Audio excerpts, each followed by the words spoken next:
Welcome back, guys. So as you can see, I'm on tradingview.com, and this is where I'm going to be doing my analysis. So the first thing that I'm going to do is look for my areas of interest. We have a low here, and we also have this high here, these two highs, and this area here. So as you can see, I have identified my areas of interest. So what I should be doing now is actually to identify what types of structures that we have on this particular instrument. So as you can see, this is the first structure that I can identify.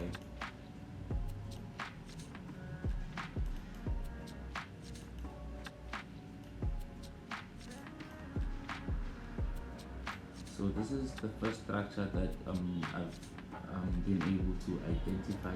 Now, this process is very crucial to every trader strategy, because it helps you with predicting the outcome that you can expect from that particular structure.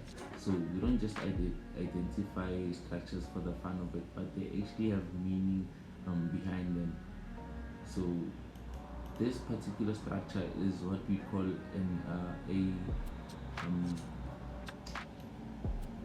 I forgot the name of the pattern of the structure, but it's a descending channel. So the name of the structure is a descending channel. Many other traders have a different term for it, but it all means the same thing. Whether you call it a descending channel or a falling channel or whatever you want to call it, it's still the same thing.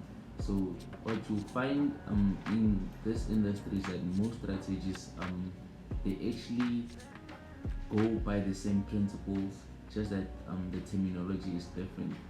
So I think that's one thing that's causing a lot of confusion within this industry.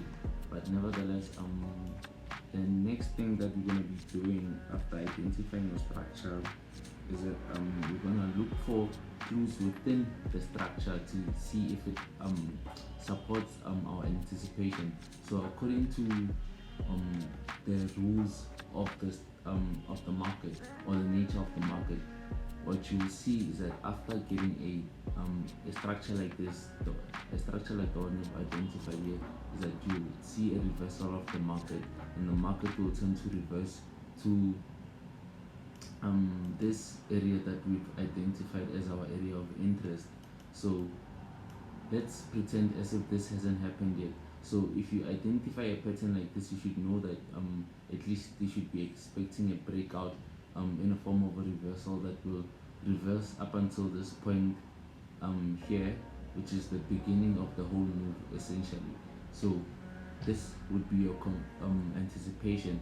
So what our next stage is now is to look for clues within the structure that we've identified and see if they support our anticipation that we're gonna get a reversal.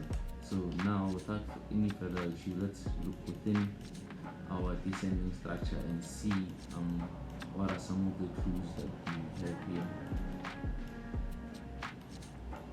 So as you can see, the first thing that we look for is the touches on the trend lines. So as you can see, we have the first touch here, second touch here, third touch here.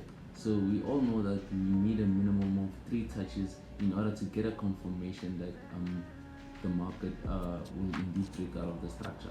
So we have our 3 touch confirmation. Now the next thing that I want us to look at is how we actually arrive at the third touch. So if we look at how we arrived here, we arrived in a manner that I can say was a bit corrective. So we were not impulsive in coming to create this third touch here.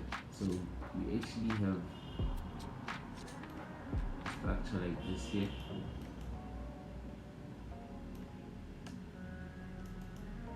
So we have this structure.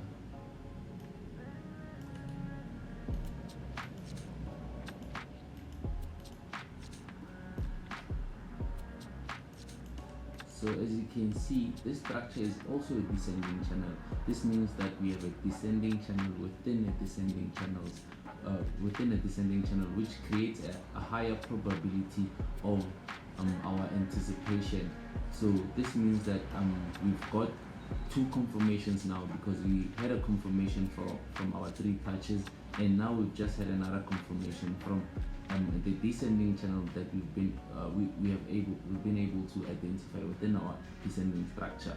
So the next thing we're going to look at is another pattern that I see here, which is the double bottom structure. So as you can see, we have this low here, and then we have another low here.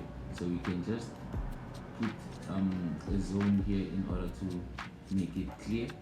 So as you can see, we had a touch here, and then we had a second touch here, which created a double bottom, which is a pattern that is very probable. We see it very often in the market, and it has a very high probability of playing out. So this is a very good pattern to look for, and it's a nice confirmation to have. So as you can see, you have a total of three confirmations that are in alignment with our anticipation that the market is going to reverse and come to this point here, which means this is a very high probability trade. So it has a very high chance of playing out. So how you can actually enter this trade is around these areas. This is a good area to catch the trade. So you would actually be risking around okay, because this is the higher time frame, but then you would be risking around 300 pips for a total of 2,575 pips, which is which are great odds. I mean, imagine risking such a smaller percentage for a higher gain like this. This is like you are risking one thing for potentially getting that thing 8 times more. I don't know if I said that right, but this is a sign that the video should come to an end now. So I hope you guys learned something from this video. Please like, subscribe, and also click on the notification button for your report. Thank you.